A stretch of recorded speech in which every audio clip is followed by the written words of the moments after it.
Otaki loba makambo ya papa Bati. Monaki le professeur sénateur Modeste Bati le beaucoup bien sa ministre ya défense na niveau ya Sénat. Tu as tourner mission yo ba bengisi kuna na Sénat déjà. Oui. Bati na lobaka ngonga nyonso soki ezali moto ya yambo azali beaucoup lésé na o ezali koleka na est ezali ye parce que c'est un leader du coin. Ba oyo bazali kokufa na kati wana komona ba membre élargi ya famille na ye bana nkasi na ye banoko na ye bato na ye ezali batu oyo bakendaka ko voter ye bango nde bazali kokufa et il est beaucoup touché, il est très déterminé pour na acha pression na gouvernement bacha ba moyen à la disposition ya armée ba benga ministre ya défense ba yeba à quel niveau nous en sommes avec guerre au ezoleka na est ba corps ya oyo tozali na bango na bandeko ya EAC ezali ndenge nini coopération na biso na bandeko ya EAC ezali ndenge nini comportement nini armée ezali ko afficher vis-à-vis ya bandeko ya EAC. Dans ces pays tozali na déficit ya armée na kati ya mboka na biso, mais récemment là recrutement et salemi nous avions ba fils maison des Congolais, des nationalistes ba oyo ba ko servir nation na biso. Et moi je le dis que c'est que Kagame est en train de faire aujourd'hui dans la sous-région, Azali ko se faire isoler petit à petit. Et même certains partenaires, États-Unis, France, Grande-Bretagne, Kagame confiance. Aujourd'hui, ils sont en train de comprendre qu'ils ont été induits en erreur par Kagame. Il faut se rattraper.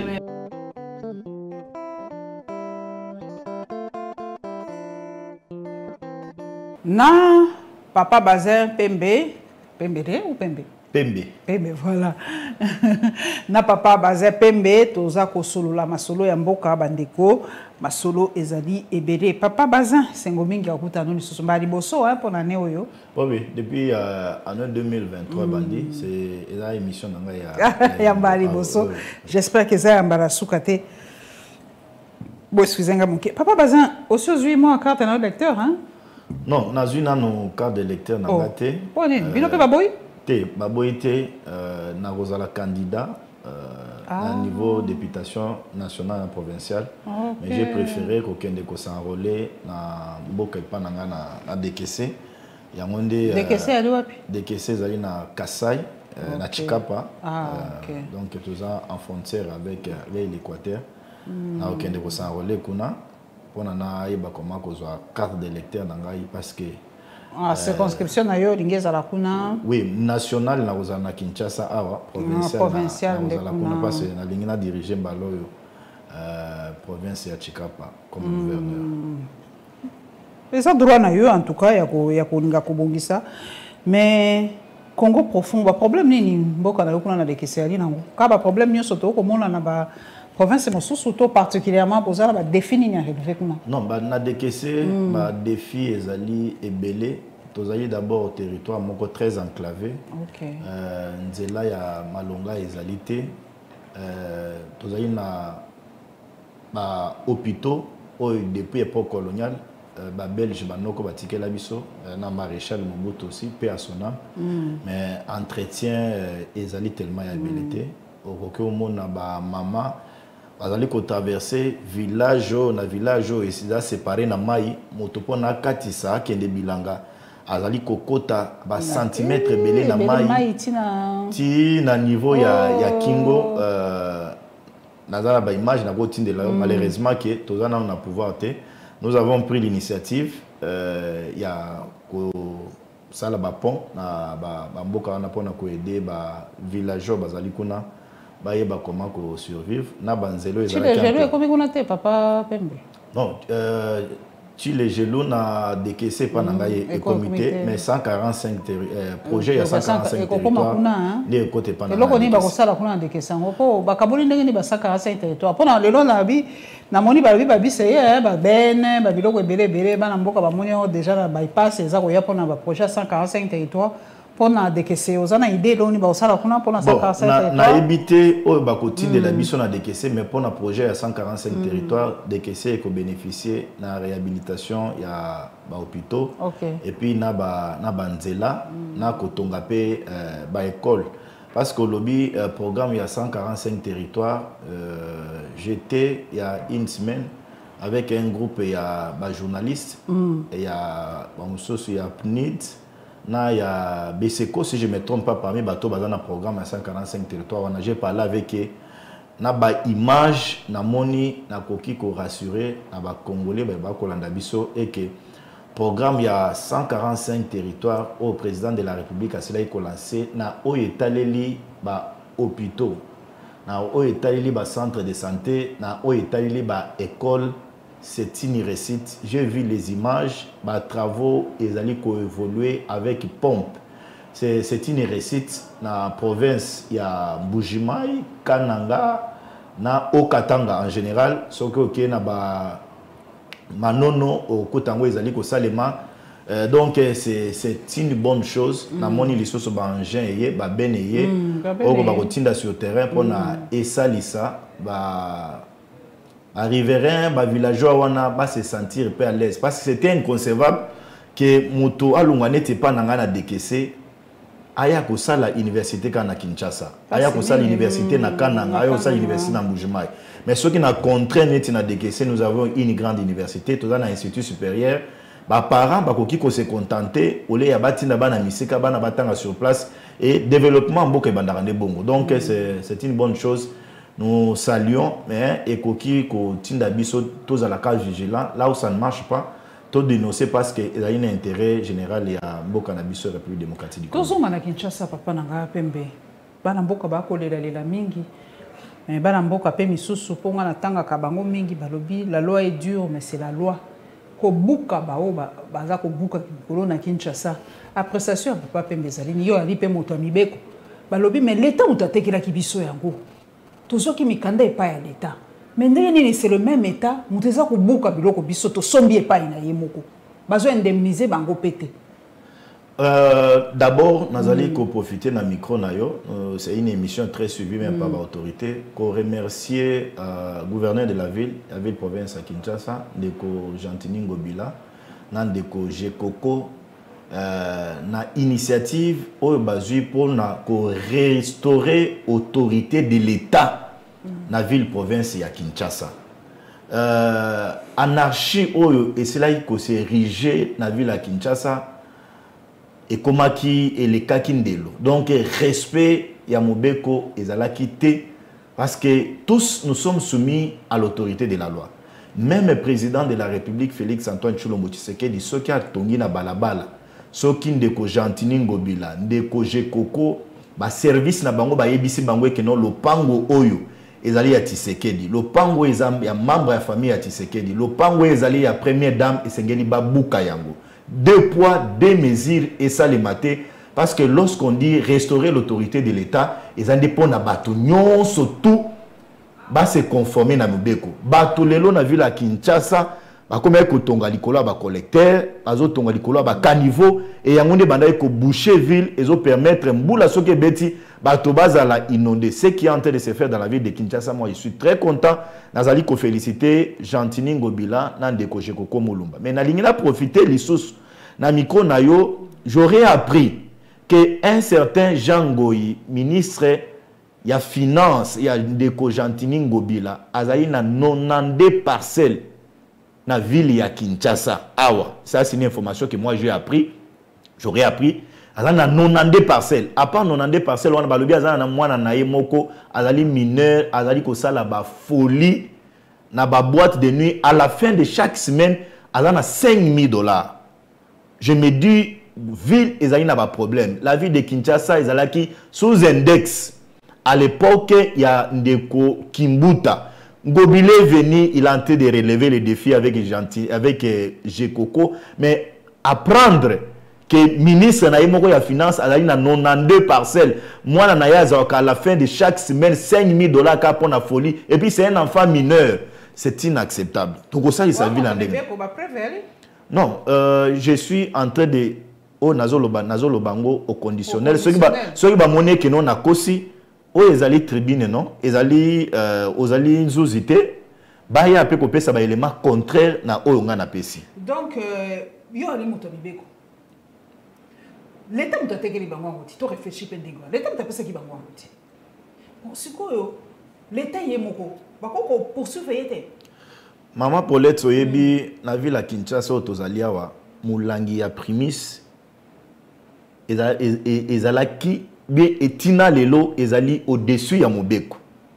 Un colonel, un lieutenant, un OPJ oyo azali na Sousiat en face na ye bar ezali.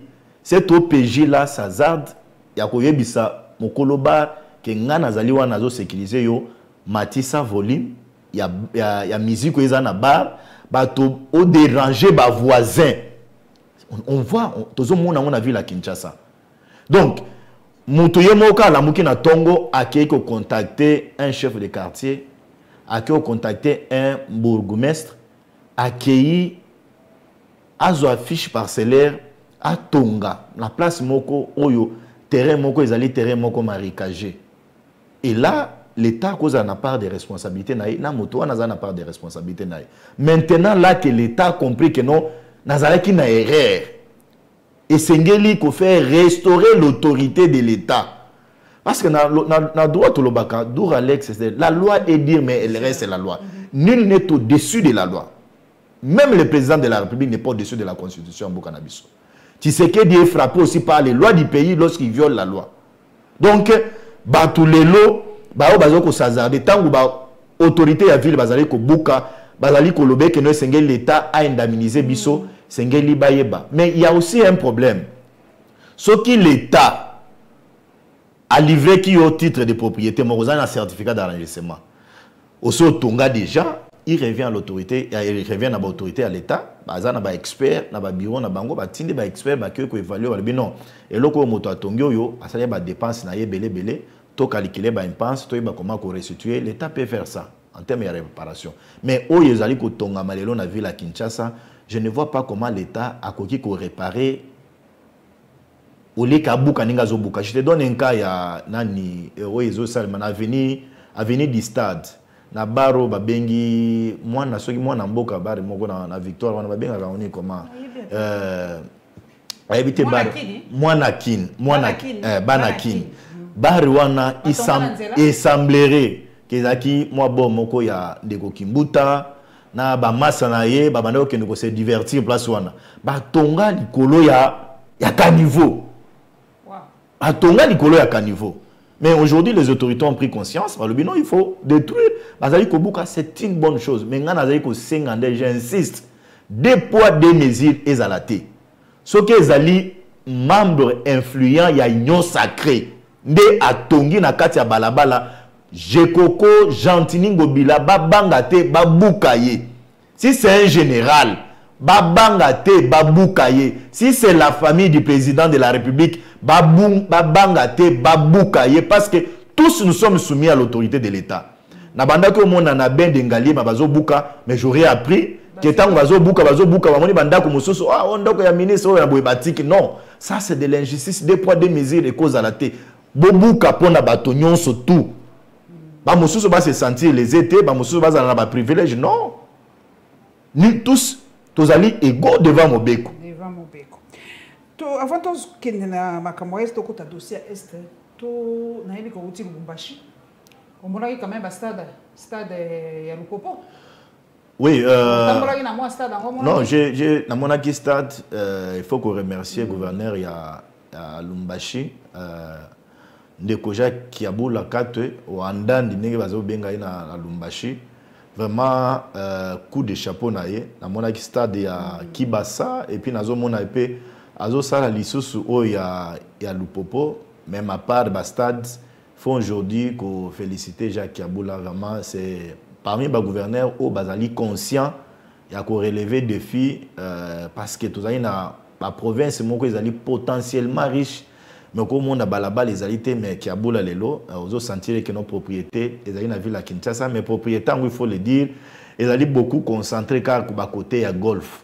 Soko ozali na Lubumbashi soko ozali na Lubumbashi ozu à partir ya rond-point ya Kintembo okende côté ti ya Kadeko okende neti ozoke côté ya Alilak Vous sentez que non, un peu moins bosoto ezali, mais on sent quand même que nos volontés ezali ko bongisa. Mais na mona ki likambo ya stade yango awa natangela yo mwa nini po balobi akaja ko senga na cour de compte pe na IGF va diligenter urgemment audit financier et technique sur l'utilisation des fonds décaissés par le Trésor public et la qualité des équipements et infrastructures fournis jusque-là.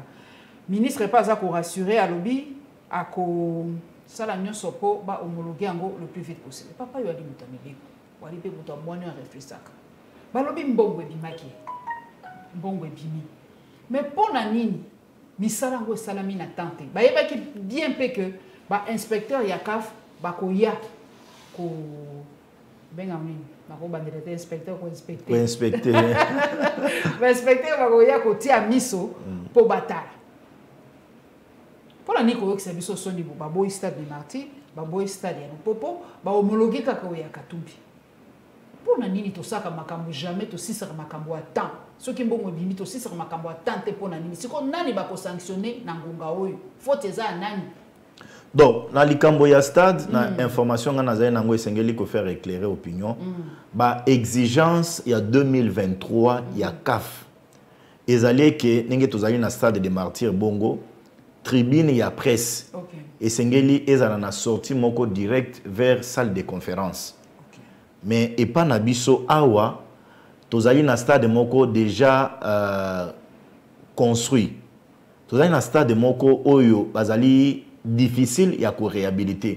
Pona non et cause la difficile pona otobola ba mir ya stade de Martyrs wana et sengeli kozala na ba expert. OK. Pour Nabiso et l'okwana est cause à la difficile parce que selon na ba information nga na zanango CAF affaire adapter évolution ya bastade par rapport à évolution ya technologie n'engez zali ko évoluer lelo. Mais il faut aussi le dire que on a vu les images stade de Martyrs cause à la réhabiliter na niveau interne. Mais suggestion moko avant na kota na kende na ba idée na ngai nga na bosenga ba autorité.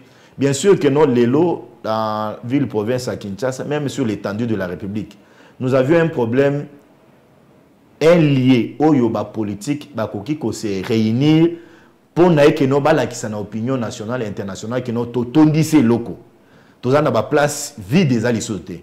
Place moko ezalaki en face à stade de Martyrs. Place c'est fait, tiens, c'est que d'abandonner qu'on ça. Mais l'élo, namoni Nini bandeko ya économie comment on les appelle encore na bosani structure wana ba kangi presque place wana nyoso to bazali kotonga et Sainte-Thérèse eliami de part et d'autre bato ba empiété bato ba tongi bitongela tongela et oyo etikali lelo esika moko ezaka stade de Martyrs parce que ba manifestation politique ekoki ko salema na aéroport tenenge de monaki tokendego yamba papete ezaki de manière exceptionnelle donc oyo ezali ko déranger les sous stade de Martyrs ezali ba acteur politique moi ngana ko senga na ministre na biso ya sport même le gouvernement ezwa quand même une décision courageuse d'instruire na ministre ya sport même gestionnaire ya stade de Martyrs que va autoriser les sous ba manifestation à niveau ya stade. C'est pas bon ça stade à 20 mètres. On est stade à 20 mètres hein. Oui, il y a un azoloba. Même on a vu Fali chanter nakati, on a vu Héritier, on a vu Wenge Muzika ko yemba nakati. Bato stade wana ezana nombre moko limité. Tango bato wana bazali kokota na ba melomane na bango, bazali kokende au-delà ya nombre oyo moto ya tongaki stade de Martyrs asele ko prévoir. Donc amortissement et cause le plus vite possible. Il y a des places où les acteurs politiques peuvent se réunir. Ce qu'on veut parler du peuple. Ceux qui sont acteurs politiques, ils peuvent mettre des chaises. Ils peuvent monaki na aéroport Andolo, batandami basali ba meeting na bango. Mais niveau ya stade de Martyrs, tozali ko faire amortir ango ka biso moko ezali malamote. Mais oye komeli biso na niveau ya stade de Martyrs parce que ba homologa ngote, il y a aussi ba indice politique na kati. Donc pas politicien quoi? Oui, j'ai vu bato ebele bazali kolobe que non Katumbi na ba méthode na ye il a pu manigancer. Force, donc dans la grande force. Non, toujours c'est force. Toujours dénoncer. Bah méfait na yende. bosali le côté toilette salité tout ça comment le baso maboko milayi na yeza partout. Donc il veut s'attirer la sympathie. Il veut s'attirer la force et la sympathie à bateau parce qu'à mon que non ceux qui des SMP qui obéissent à Lumbashi vite à qui obéissent à Lumbashi pour naïe à sa presse comme il est fort dans ba lobbying à ba média na binonyo surtout pour voyager pour Ken Lumbashi pour na lobbying stade de martyr ba boye yango stade de Mogo Tigana na Congo ka stade à Moïse moto aboyende secreto confier ye Josie na pekisa pa ba ta bengi sangai boso index biso point na pekisa papa ba ti esenga na boso benga na boy poto comme le baba combien comme makamba bila maman Paulette papa ba ti na bengi sangai te na yate boso ko ko mukolo papa ba ti o bengi sangai na koya tika o ko la Moïse makamba Moïse bengi sa biso tokenda là on fait notre travail mais ça quand même ça quand même angle moko ya bien donc aujourd'hui Moïse est la main noire qui se cache derrière la non-homologation Yabastad Nabiso. C'est ce que nous apprenons dans les réseaux sociaux. C'est ce que nous apprenons dans les sources Moussous. Donc Moïse Katumbi, Moutalobaki, ba toilette na sima ya stade des martyrs, ba tongate. Yaki Moïse Katumbi? Non, à Koki Kolobe qui non ba tonga ba stade des toilette wanate. Na oti Koloba tout à l'heure là qui on peut tout dire. Stade des martyrs na ba côté mosusu ezali salité. Est-ce que vous pouvez vous imaginer que na niveau stade des martyrs wana eza ba malewa ezali. Ba mama malewa ezali ko fingate bango ba ki para place ya ko bois kama ya boso. Non, eza faute na été je suis en train aussi de condamner gouvernement mais avoir des grès basala qui stade des martyrs na koka kité ko s'attendre que bande ko yakaf ba pe sa décision wana mais la proposition au ngana ko sala na gouvernement ezali nini ba voie de recours ezali et sengeli ba kotisa ba voie de recours et puis ba s'adapter pe na ba recommandation ya CAF le plus vite possible pour na tout monde na imana beta vite abeta moi to tonga stade muso yate so ba zo ko stade avait même pe ya ba réhabilitation ba stade muso moi to tonga stade mususu na ba non, mais au FIFA, c'est une question très importante. Pour ce stade, on est à Kala. Tout le monde est à norme. Oyo lobi wana. Les loba tobako loba na Mobutu. Mais dans ces pays, on doit se rappeler que ceux qui tozaï on a parlé du peuple, ceux qui tozaï na stade des martyrs, tozaï na ba infrastructure, mususu ya minen na kati ya mboko yo. Il faut que zoango ko tchango na panier ya Mobutu. Na uto mona na Qatar bon basaki ba stade na ba conteneur peut-être c'est moins coûteux biso to ko sa stade pe na ba conteneur te ya mona banda ko loba ezaki mutuna moko ya bien c'est aussi une bonne idée ya ko proposer na gouvernement parce que ba espace vide des alliés soko zui olongwe aéroport ya Njili OK ti ba menka okuna ba espace des alliés to ko tonga on ne peut pas se contenter kaka na stade des martyrs na stade ya 20 mai o ezali na espace muke il y a un espace beaucoup. On a mon akine tu vas alors ça là va travaux pour la francophonie. Oui. Donc oui. Donc tout se contenter quand na stade à 20 mètres, na stade de martyrs, on doit aussi réfléchir. C'est une bonne chose. Namoni chef de l'État Zali Kotongela biso centre culturel moko en face à parler du peuple. C'est une bonne chose. Nous voulons aussi avoir ma ouvrage à Bongo pour nous permettre mboka ya Kolobe que non oyo atikela biso eloko oyo atikela biso eloko. C'est aussi na histoire na mboka. J'espère que papa Fachi pas kotika ya biso moi stade moko avant kende. Et que ça biso pe moi bien poto rapito se rappela kana dans l'histoire. Tout côté supona, tout qui na est. Papa bazin pembe. Au moni les lots répartition, il y a armée ya ba pays étranger de ba mi ko bali moi besikate pour na bio moto tanga ka mingi monite. Bon, maman Paulette oyebi likambo ya est na lobela kango souvent sans passion pour na oyebisa ba congolais. Que va se rappeler que non tant on déco Mobutu azali kokende Mosé Laurent Désiré Kabila paix à son âme à combattre Mobutu. Il a fait appel na ba Ougandais, il a fait appel na ba Rwandais, il a fait appel na ba Somalien, si je me trompe pas na ba Angolais pour na ba ya ko appuyer ya abenga na Mobutu. Mosé ayena bangwa. Tofandi na bangwa. Après Mosé akufi Kabila le père, Kabila le fils aye. Kabila le fils aye pour na asseoir pouvoir naye, nous avions connu un certain général dans ces pays, James Kabarembe. On a eu aussi Moussoso Bamemaye dans ces pays à décliner ba identité na Congo. Ça pour na bino ndenge ko rappeler ba tout passé. Ngana zolo ba sikoyo. Sikoyo ba armée bami pesi ba isika na histoire wana nyonso bana mboka nyonso bayebi faute eza nango ya kabila toyebi ya mzee toyebi ya mobutu toyebi bango pe bakomisi mboko esika o faci nde penza mosantu toyebi na biso wana papa ki mosantu amozo baneti ya kochola na kei na ndenge na bino o faute nyonso faute pesa bato akalande babomi mboka faci asa ene eloko te muta bato ayi kokuta mboka esi ekufa ba infiltration ba makambo ebele to pesa ye nyonso wana mais lelo na ngunga oyo papa baza tolamuki na tongo tomoni ba journaliste na biso nyonso ya makasi balobi basi bakaboli balobi bino ba Kenya bokokende awo ba Uganda bokokende awo ba oyo bokokende awo ba oyo bokokende awo bana mboka batuna mutabwani ya mboka na ngai basi bakoti to boyi c'est pour combien de temps parce que bana mboka bango bazosala bi oyo comme loko occupation toyebi bayebi biso boyi bakozonga ka mukoni bana mboka na este bazotelema papa ozomona bana mboka même na Kinshasa ayo bazotela babi bobimisa biso na EAC ekomi leitmotiv ya bana mboka tobima mais bayese biso EAC wana bokotaki ya libala procédure bobala kana sengo mais procédure ya divorce ya kamolai molai sikoa watokotia quels sont les avantages yo lobilo baka sans sentiment et sans émotion avantage nini tozui depuis 1 an toza na EAC. D'abord, nalingi na saluer détermination ya bandeko ya Est akobona bango ngonga nyonso soki bamoni mwa kwak azobima na balabala pona ko contester ko alerter gouvernement ezali lokomoko mutuya parce que bazali comprendre des sensibilisations na biso. On ne peut pas gagner la guerre armée koki ko gagner guerre ka yango moko te. Armée pone gagner guerre esengeli ba associer na peuple.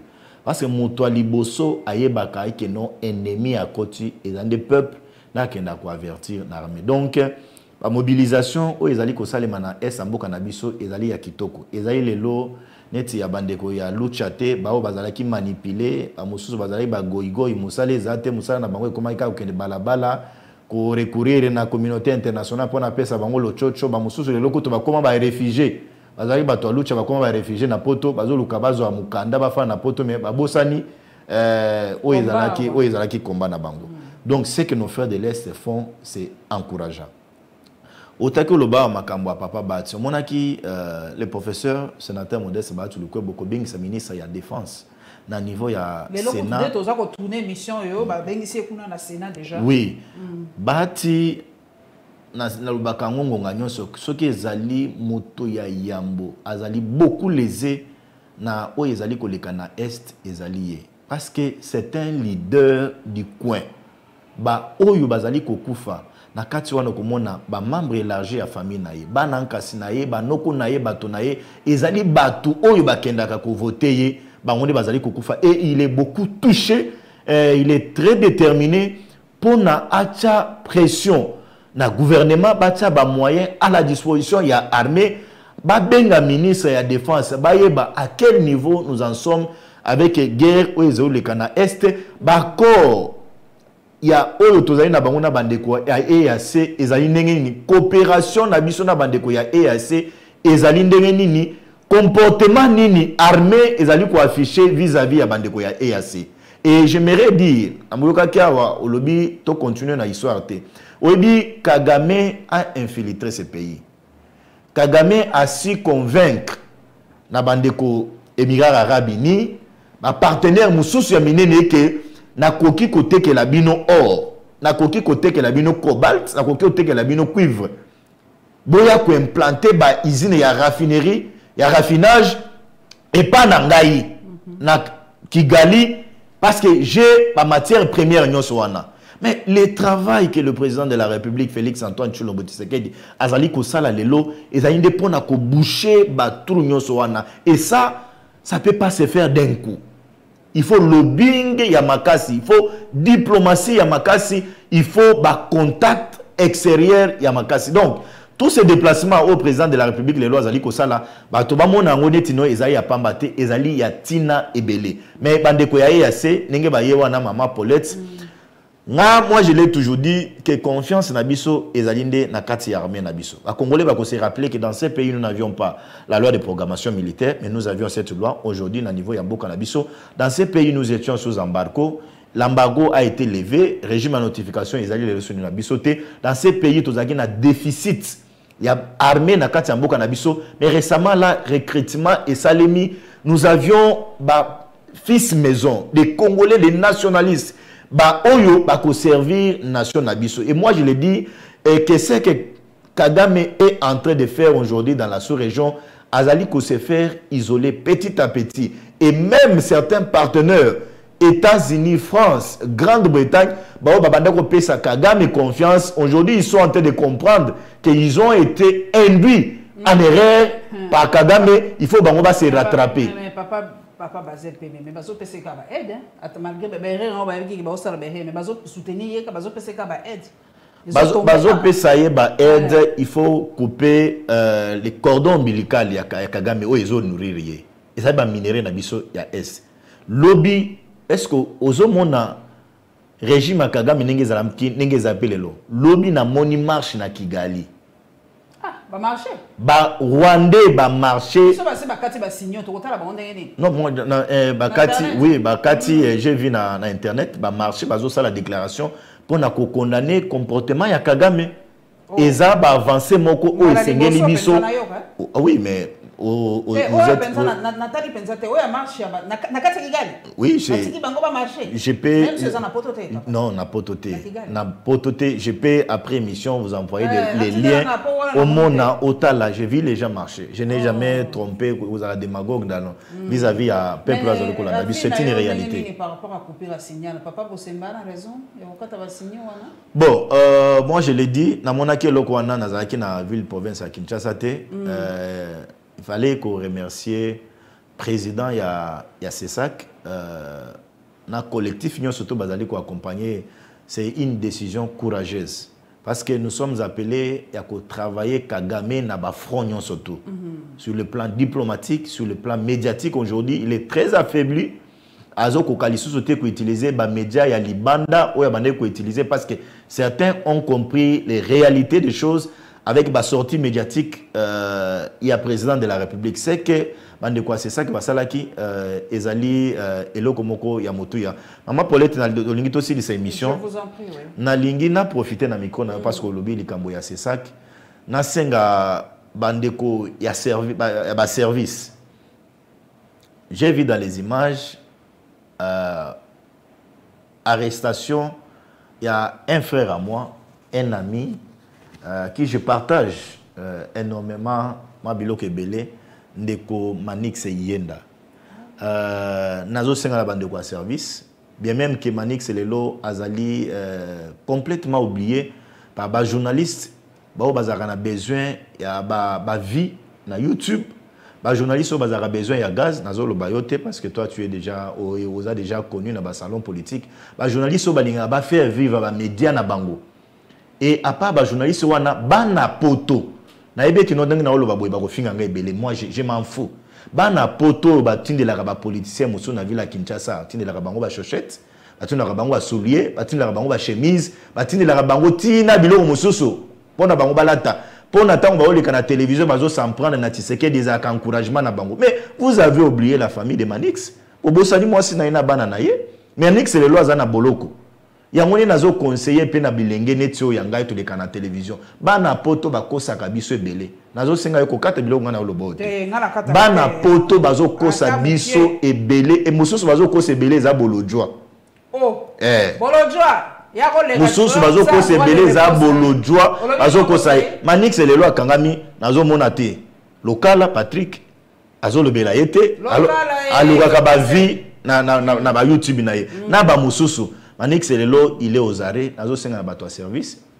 Et ça doit naie à la face, il y a juge naturel naie. Si le na ba sambisi bon, na ba service batika ba moto bongo te pona ko sambisi. Je pense que ba sambisi mais ba service est enquête ka na ba moment na bango, et nazo senga na bango, ceux qui ba ko tinda vraiment devant zozi naie asamba, s'il est coupable, ba indi sérieux à culpabilité, ils en a ba fait o ya cela ko prononcer place naie ezali na boloko parce que l'état de droit que nous prenons et zali pe ko respecter ba vie intime, ba vie privée ya bato. Donc ko senga pe na bandeko ya communicateur. Je pense que bokoloba non, ça c'est boyna boy non.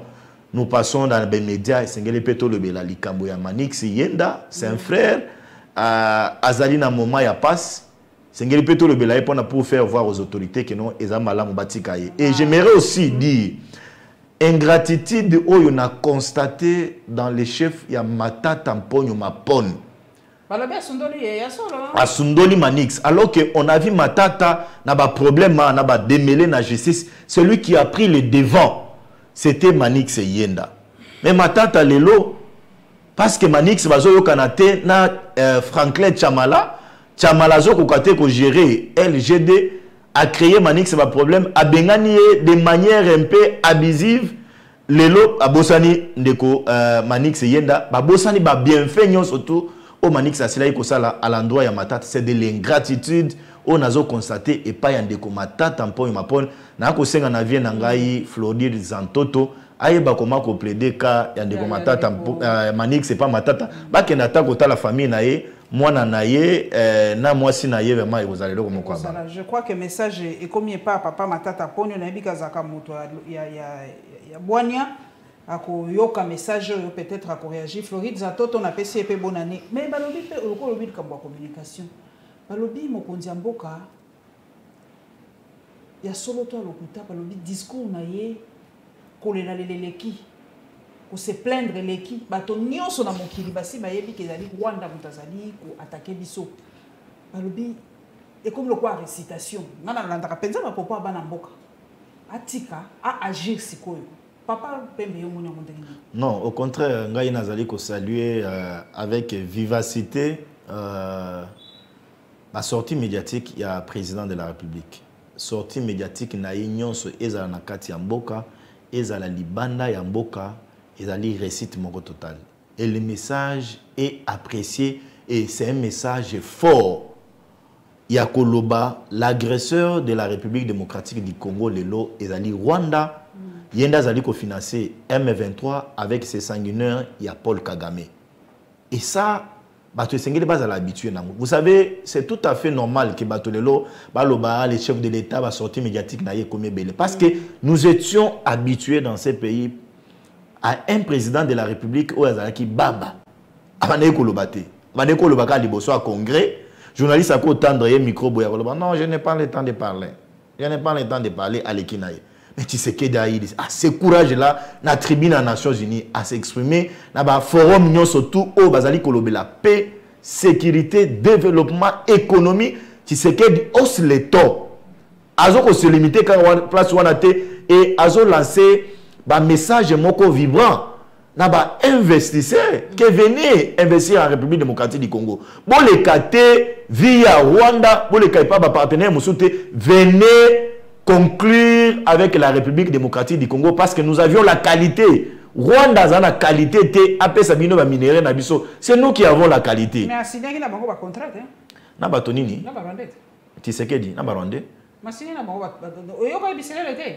Non, oyebi tant que le président de la République a eu le pouvoir, à cela qu'il faut constater que notre climat est malonga et là qui entre biso n'a pas payé monsieur la sous-région. Le mieux à faire c'était les rapprocher. Vous nous agressez parce que nous avions la potentialité de maintenant là, Totika, ceux qui bolingi, venez travaillons des communs accords, tous signer un partenariat, ou gagnant pour notre pays. C'était pas de la naïveté politique, c'était une irrationalité pour faire vivre l'harmonie dans la sous-région. C'était une irrationalité.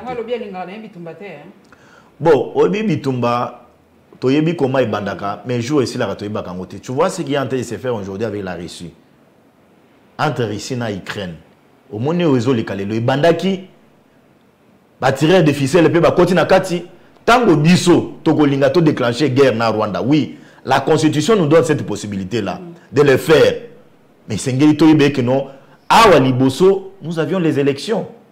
Donc nous allons hypothéquer l'élection, nous allons prendre les moyens que nous avions, mettre ça à la disposition pour notre longue guerre avec Bangouna au Bazali pour agresser Bissou. Donc l'option de la guerre est à Kaboïté, la guerre se prépare. Enlever l'embargo et Salemi Lelo. Nous avons la loi de programmation militaire, recrutement et Salemi. Les moyens, nous avions aujourd'hui les moyens.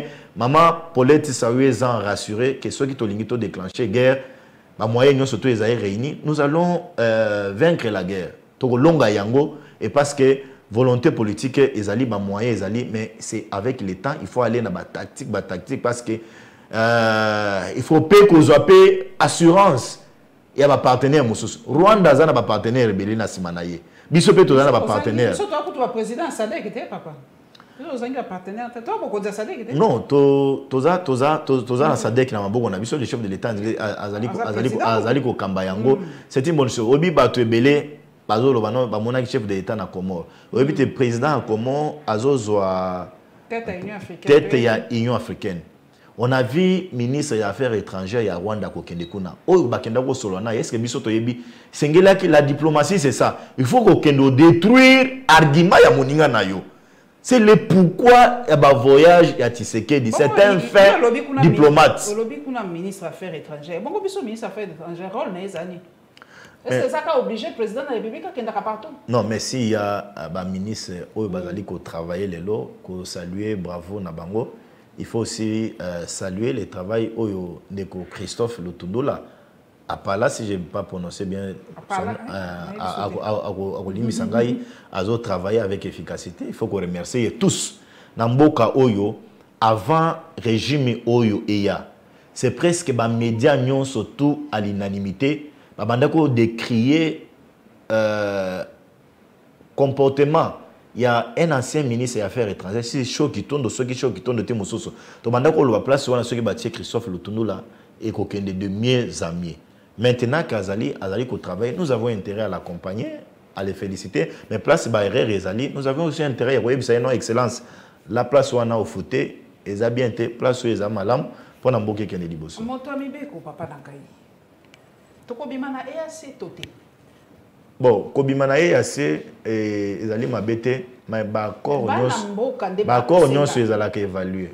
Mais si vous avez beaucoup de si tout est est, si vous allez à la Gisa, vous allez à 2000 km. Toi, Mosika, vous vivre la situation au jour le jour.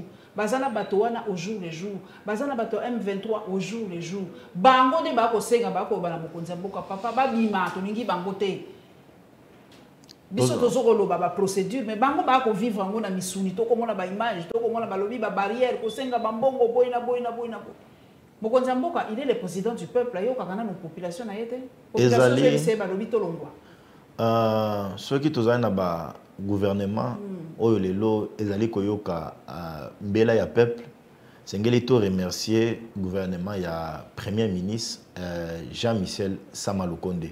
C'est un premier ministre oyo azali na azali ko vivre na peuple. Il est dans tout le temps sur le terrain, dans tout le temps en communion avec le peuple congolais. Je ne vois pas le gouvernement ya Jean-Michel Sama Lukonde kozala insensible. Kokangamato ina bango na ba revendication ya bandeko ya est mais sengeli pe bandeko ba faire comprendre bango que non la foule a certaines réactions émotionnelles donc oyezali ko salima wana on peut voir oui on est en train de marcher mais l'ennemi est en train de nous infiltrer. Moi je pense que les chefs de l'état akangi mato ina été na ba revendication ya bandeko ya est le gouvernement est en train d'analyser ba fait et gestes ba mémo na bango même ba revendication na bango ba réaction ya société civile nyon surtout ya parti ya Esamboka na biso gouvernement azali ko examiner yango à la lettre le pourquoi tout le belangwa ozomona pe président ya Sénat azali ko approcher ba ministre je pense que même ministre pe ya intérieur à Koleka pour na baye ba comment comprendre à quel niveau nous en sommes avec bandeko ya EAC avec la question sécuritaire ya Esamboka na biso tokomi kokita na suka nikamwa koleka na Turquie balobi ba médias nyonso étranger ba se focaliser na Turquie pona nini ba se focaliser ka bongo te na ce qui se passe na RDC surtout ceux qui biso ba auto publier ce qui se passe en Turquie balobi de toutes les façons au peso de kana RDC zali mabe yona ko tuna est-ce que le quoi biso to na ba problème na RDC a on de ko ngai passer pembe est-ce que zali interdit à un Congolais de compatir na oza ko lekana Turquie? Non, d'abord liwa ezali lokomoko et ça la rabato passe. Ceux qui moto azali ko condamné yo journaliste au compatir tena ban o ezoli koleka na Turquie à cause de la moto moko assemblée la raté pona moto yo akena na tongo abeleli nzambe na ye azali ko senga ye nazali ko bima likama ya mabeye langa liboso te liweye ya mpoise ye langa te fe moto abongo azo kondane o ezoleka na Turquie mama ezali azali moto ana bo moto na kati na été na tongo wa si j'ai bien suivi l'information ba le bilan ya ba wei na Turquie il est 30 000 na séisme oye salemi etin balobi bato mususu tina siko bazali ko bimisa bango na ba décombre bien ba décombre na se wana bazali ko bimisa bango oyebi na kati wana mwana 2 ans kozala innocent mwana 3 ans kozala abanda ko se préparer kende kelasi mais liwa yeli ya mpoisa na séisme papa kufi azali koyoka mwana azali kolela na kwa au secours papa vous êtes où non maman pona biso bato tomona guerre tomona bato ningi bazokufa na kati ya guerre okoki kozala insensible te na ezoleka na Turquie en tout cas c'est horrible liwa ya maladie te ya accident te ofandika boye ndenge to boye na galerie awa effondrement esalemi obi combien ya bato baza likolo non c'est obi non je peux dire même président ya Turquie place azali peut-être azo commenter à ta bureau te biso ebi ba congolais ndenge tolobaka balobi est-ce que bato yango ya Turquie un jour basi bakinda pe na ambassade ya Congo kopesa pe ba condoléances par rapport à bato bakufaka na Congo pour la nini président na biso asalaki geste wana ngana tuna ba question ya bana mboka babi po ni président na biso zali sorte ya complexe le quoi to liba africain yango wana est-ce que na Turquie déjà président Erdogan akinda pe na ambassade na biso kuna signé bato bakufaki na kishishe bato bakufaki boye pour ni ba basala yango te biso ka to sala yango quand il s'agit des européens ou des asiatiques disons non le gouvernement ya Turquie basila qui peut condamner o sila ikoleka na kishishe basila pe ko condamner na baso condamner pe oyo lelo ezali koleka na est na biso mboka et tozali na ba relation diplomatique moko ya kitoko bande ko esengeli tozwaka Congo te comme si nous étions un pays fermé au monde. Nous sommes appelés aussi à nous conformer à certaines réalités. Exactement. Ce qui est long en France, na Congo est matang, Congo est matang bato bakufi. Drapeau na biso ekiti en Berne, awa. On voit le président français, qu'aucun ambassade à Congo, pour signer un message de condoléances. Mais ce qui est président de la République, Félix Antoine Tshilombo Tshisekedi, a se déplacé, a qu'il signé un message dans le sens moko, parce que c'est un humaniste à l'équipe a sali message. Pourquoi on peut tout interpréter dans le langue mabé? Et nous sommes là, Congolais à poto. Oh. Congolais à poto. Nga Congolais à poto, ils ont sauté, mais je vous dis, maman Paulette, même yo peut d'accord, non, nos frères là, à un moment, on les a pris comme des modèles, mais en fin de tout, j'ai compris que ils sont aussi en train de contribuer pour la destruction de Yamboko. Ils n'ont pas de message de paix. Ils sont que dans la haine, dans les injures. Bangonde bazali ko inciter la majorité des jeunes politiques instables. On a poto qui une agence a tindé les $200 pour na ba envenimer situation sécuritaire na biso na kati ya bambidja. Et ils ne sont pas en train de faire un bon travail pour le Congo. Et moi ça, na yebi na information, je suis appelé à dénoncer pour na décourager bango.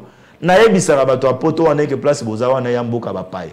Même biso abatoza kolala na mboka na ndako ba tol azali à l'aise ça soki na zangi nzala na kokende pa na yo olambi na partager na yo kwanga soki na sengi yo nalala na salon na yo ou bien nalala na baraza na yo na veranda na olala okotorize nga et ça mara bon na potote ba ko étudier yo ba ko étudier yo.